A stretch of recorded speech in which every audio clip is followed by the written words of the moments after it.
सत्य, त्रेता, द्वापर और कली, ये 4 युग होते हैं। आपको इनके बारे में तो पता ही होगा। और जैसा कि आपको ये भी पता होगा कि भविष्य मालिका के अनुसार हम लोग कलयुग के एंड में जी रहे हैं और जो अभी मेजर डिस्ट्रक्शन है वो इसी टाइम में होने वाला है, 2022 से लेकर 2030 तक।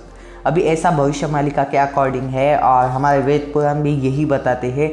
तो चलिए अभी एक काम कर लेते हैं। अभी ना जो मैंने थंबनेल डाला उसमें से आपको उतना समझ नहीं आया होगा, लेकिन उसमें टाइटल में अगर आपने देखा होगा तो आपको ये समझ आया होगा कि यार हाँ ये तो है भाई, 4 युगों में क्या फ़र्क है ये हमें जानना है। क्योंकि जो है ना बहुत लोग बोलते हैं कि यार सतयुग में बुराई नहीं थी और बहुत लोग बोलते हैं कि थोड़ी सी बुराई थी।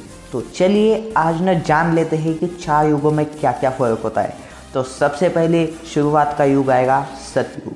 तो चलो अभी सतयुग से शुरुआत कर लेते हैं। और चलो अभी सतयुग में आपको जैसा कि पता ही होगा कि जो समुद्र मंथन था वो सतयुग में हुआ था। और सतयुग के बाद ही जो था ना वो अभी उसके बाद ऐसा हुआ ना कि जो समुद्र मंथन था उसमें से कली राक्षस का जन्म हुआ, कैसे हुआ वो सब अगर आपको जानना है तो मेरी कोई वीडियोस चेक कर लेना, या फिर मैं आई बटन में डाल दूंगा हो सके तो, या फिर मतलब मेरे चैनल पे जाके आप लोग देख सकते हो। बहुत ज़्यादा पुराना वीडियो नहीं है वो, ठीक है।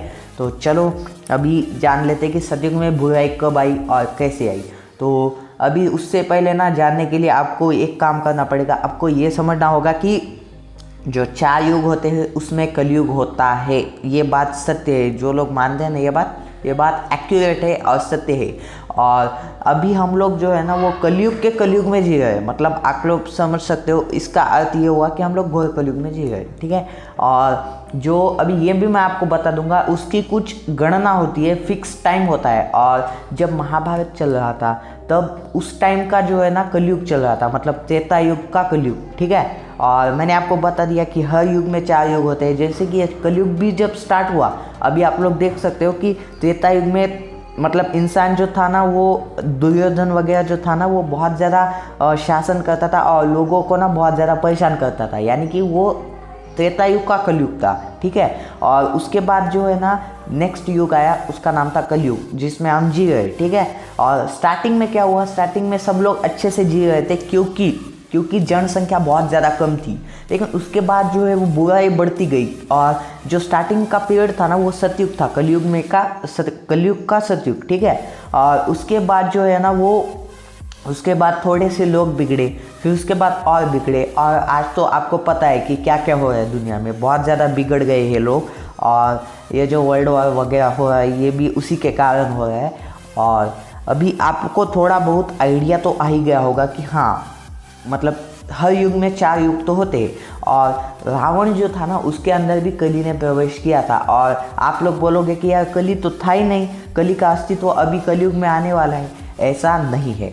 कली जो है वो सिर्फ सामने अभी नहीं आया है, लेकिन उसका अस्तित्व जो है ना वो इंसान में घुस सकता है। उसे जो इंसान में घुसने का मन किया उसमें वो घुस सकता है। अभी जैसे कि अभी हम लोग त्रेता युग का उदाहरण ले लेते हैं, जैसे कि रावण समझ लो। आपको पता है रावण जो है वो मतलब उसने क्या किया था ये तो आपको पता है, लेकिन वो बहुत बड़ा ज्ञानी था ये भी आपको पता होगा। और शायद कुछ लोगों को पता भी नहीं होगा, क्योंकि रावण की जो है वो बैड इमेज ही हमको दिखती है। लेकिन हाँ बैड है वो बहुत ज़्यादा ख़राब है, उसने बेकार काम किया ये तो हमें पता है।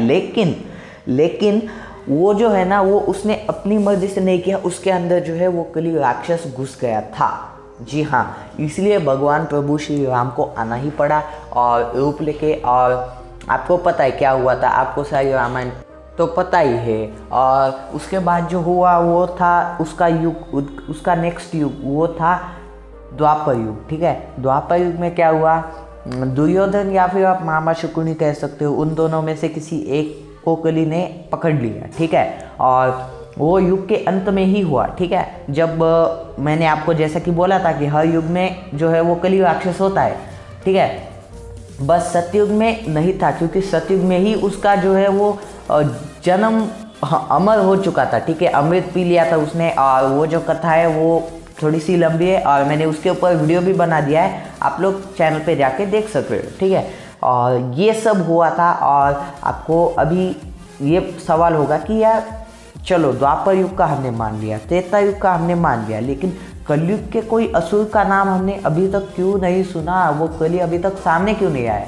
तो इस पे दो मान्यता है। सबसे पहली मान्यता तो ये है ना कि कली जो है वो सिर्फ और सिर्फ इंसान के अंदर होता है और वो इंसान के अंदर प्रवेश कर सकता है। यानी कि आप ऐसा समझ लो कि इंसान जो है वो कली बन जाता है, ठीक है, बाद में जब कलयुग का अंत होगा। और दूसरी मान्यता ये है ना कि वो खुद हमारे सामने आएगा, कली राक्षस, ठीक है। जैसे कलयुग के मतलब कुछ साल होंगे, 4-5 साल या फिर कुछ ही साल होंगे ना तब।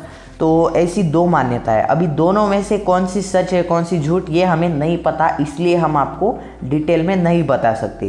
तो चलिए होप करता हूँ मैं कि आपको समझ में आ गया होगा कि मैंने आपको समझाया कि 4 युग में जो है वो और 4 युग होते हैं, वो कैसे कैलकुलेशन है, वो आपको अगर समझ आया तो प्लीज़ मुझे कमेंट में बता देना कि हाँ समझ आया। और अगर समझ नहीं आया, कुछ कोई डाउट है तो बिंदास कमेंट में लिख देना, मैं आपको सारी की डिटेल्स दे दूँगा, सारी डिटेल्स दे दूँगा और आपको समझा दूँगा, ठीक है। तो चलिए आज की वीडियो को समाप्त करने का समय आ चुका है, तो चलो आज की वीडियो को समाप्त कर लेते हैं। तो वीडियो पसंद आए तो लाइक शेयर एंड सब्सक्राइब कर लेना। और चलो जब तक के लिए जय श्री कल की। और वीडियो पसंद आए तो कमेंट में लिखना ना भूलिएगा जय श्री कल की। तो बाय बाय।